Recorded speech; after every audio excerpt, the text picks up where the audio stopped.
Ya, hari ini kita berdiskusi bersama ya tentang krisis iklim. Itu bukan cuma soal cuaca, tapi juga ada tanggung jawab gereja dan tanggung jawab generasi muda. Kita tahu bahwa kita semua saat ini ada dalam kondisi terhentak dengan situasi bagaimana alam dieksploitasi atas nama kekuasaannya dan rakyat kemudian kehilangan banyak aset dari apa yang sudah diupayakan sebagai sumber kehidupan mereka. Kita belajar dari Papua kemarin, Raja Ampat, dan kita semua sangat bersedih, sangat kecewa, tapi juga menuntut tanggung jawab negara terhadap hal ini. Nah, dari apa yang kita alami saat ini, belajar dari kasus Kalimantan, kemudian Papua, dan Raja Ampat, kira-kira bagaimana tanggung jawab gereja melihat fenomena seperti ini? Apakah kita masih sibuk dengan peribadatan lalu membiarkan eksploitasi yang terjadi di depan kita itu sebagai sebuah hal yang sudah menjadi tanggung jawab negara untuk menguasai alam ini? Silakan Bung Pendeta ya. Bapak Pendeta Ferry. Iya, jadi terima kasih. Yang jelas, kalau kita ikuti per hari ini, jam ini kondisi terkini baik di jagat raya, semesta maupun sampai masuk di lokasi kita, ya kita tidak bisa menyangkali situasi perubahan iklim yang disebut ekstrim sekali.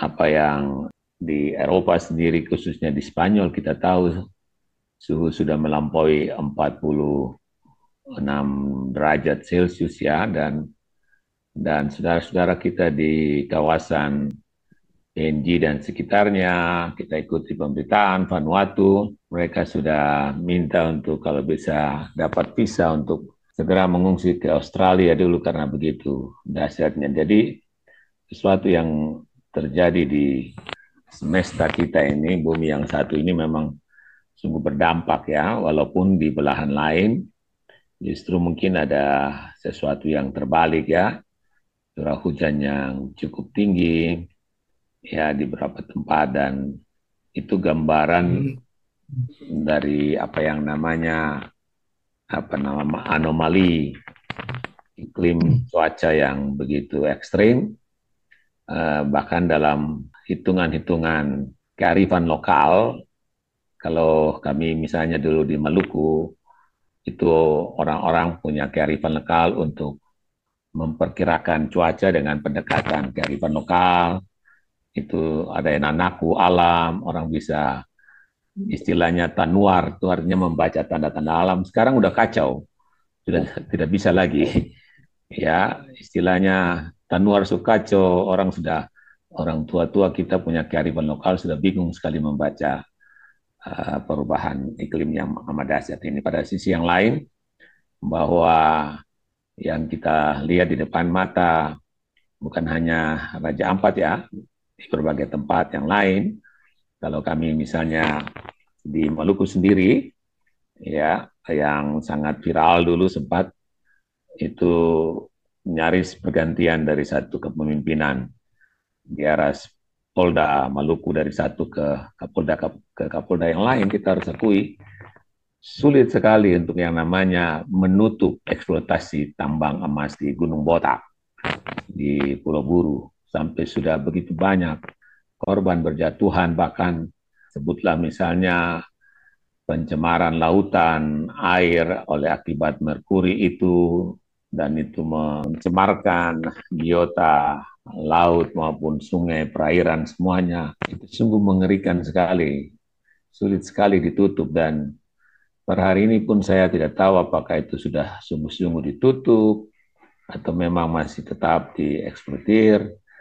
Nah, itu gambaran betapa para pemangku kekuasaan dan kepentingan mereka itu begitu gampang sekali untuk melakukan perusakan lingkungan. Sementara pada sisi yang lain kita harus jujur, gereja belum bersuara banyak ya, kalau kita istilahkan diam atau tahu tahu betul ada sesuatu yang terjadi, tapi hanya menonton. Dan pada sisi yang lain bukan tidak mungkin tanda petik ya, ya turut ya membiarkan saja sesuatu yang terjadi di depan mata.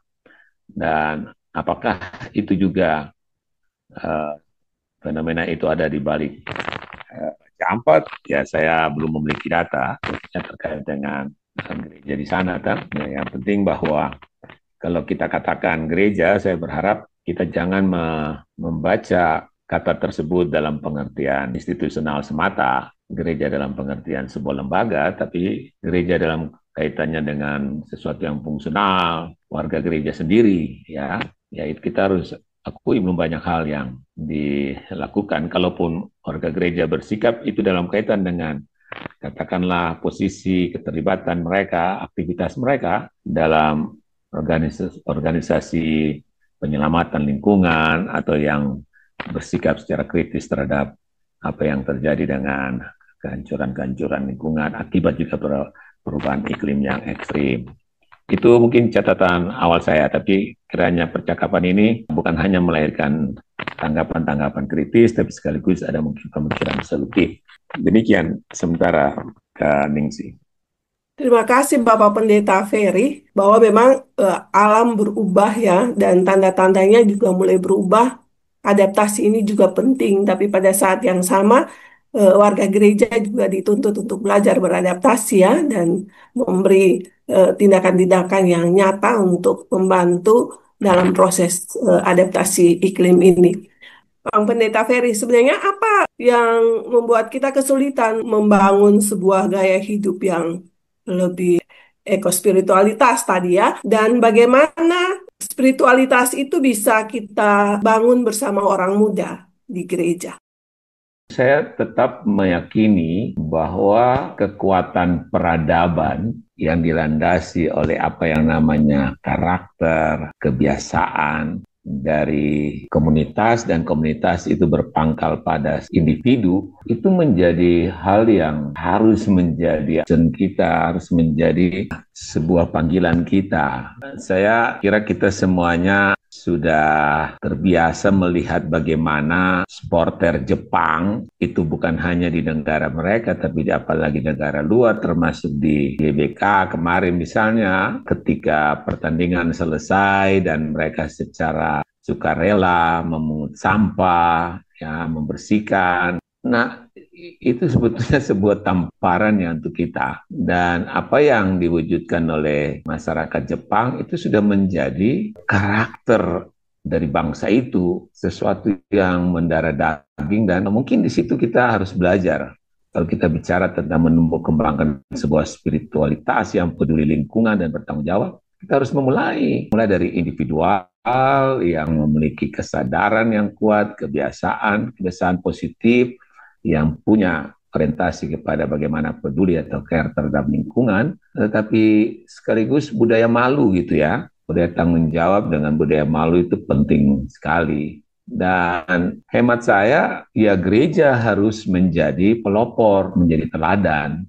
Jadi poin saya itu di situ ya, bahwa ya kita harus menumbuh kembangkan sebuah karakter spiritualitas dan budaya yang berakar pada individu-individu, dan gereja harus menjadi teladan pelopor. Dan kalau kita bicara tentang gereja, ya sudah harus dari sekarang kita punya komunitas dari sekolah minggu, dari katekisasi, dari pemuda. Mereka katakanlah oke lah, kalau generasi tua sudah ini, mereka bisa menjadi perintis-perintis budaya yang lahir dari sebuah kekuatan spiritualitas itu. Ya, itu yang pertama ya. Katakanlah sebutlah PGI sudah mengumandangkan apa yang namanya spiritualitas Ugahari. Nah, kan jadi soal praksisnya, bagaimana konkretisasinya. Ugahari seperti apa kalau di level-level persidangan gerejawi saja misalnya, ada begitu banyak pemborosan-pemborosan, dan akhirnya sulit bagi kita berbicara tentang bagaimana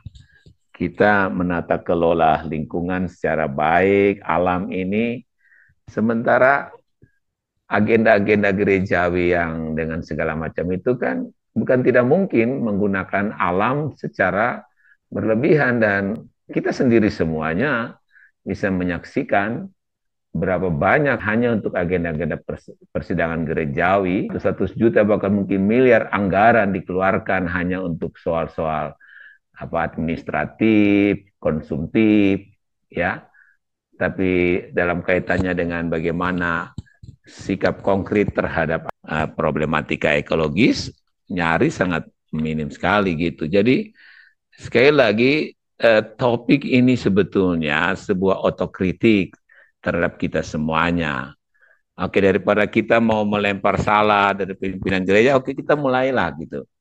Saya bermimpi mungkin di waktu-waktu mendatang, topik-topik podcast seperti yang kita lakukan hari ini, itu akan menjadi topik-topik percakapan egaliter di kalangan anak-anak muda, di kalangan pengurus-pengurus atau wadah-wadah sektor gerejawi, dan itu secara, jadi tidak hanya di arah elitis misalnya, lalu tapi dia langsung, sehingga dia harus disebarluaskan.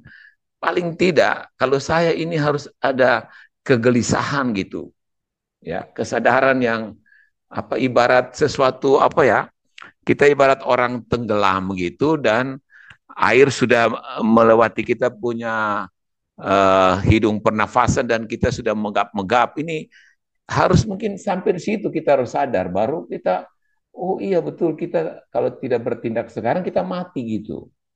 Ya, teristimewa dalam kaitannya dengan praktek-praktek yang ada di negara kita, lalu bagaimana penyikapan kita sebagai katakanlah gereja ataupun pihak masyarakat. Hemat saya gini, saya bahasakan gini, ternyata kita sudah saatnya terpanggil untuk bukan hanya mengkritisi yang namanya ilegal-ilegal produk saja, ilegal-ilegal logging kah, ilegal fishing kah, ilegal-ilegal mining kah. Bukan hanya itu. Ternyata kita juga patut mengkritisi legal-legal itu. Legal-legal logging, legal fishing, legal mining. Sebab atas dasar legalitas, praktek-praktek eksploitasi itu dijalankan. Mereka akan berdalih dengan dasar legalitas itu. Dan itu yang terjadi dengan Raja Ampat kan. Akhirnya setelah dikritisi, oh berarti yang legalitas ini betul-betul merusak gitu. Jadi jangan cepat-cepat yang ilegal saja yang menjadi sorotan. Sudah saatnya kita coba lihat yang legal-legal ini yang berbahaya ini menurut saya. Jadi kalau kita bicara tentang spiritualitas, ekologis atau ekospiritualitas itu spiritualitas itu bukan hanya soal berdoa, baca Alkitab, bernyanyi, ibadah saja. Tapi tindakan profetik kita, tindakan interupsi kita, tindakan korektif kita, itu menjadi tindakan wujud konkret dari spiritualitas kita. Mungkin kita tidak ekstrim melakukan secara demonstrasi, walaupun sebenarnya itu bisa saja.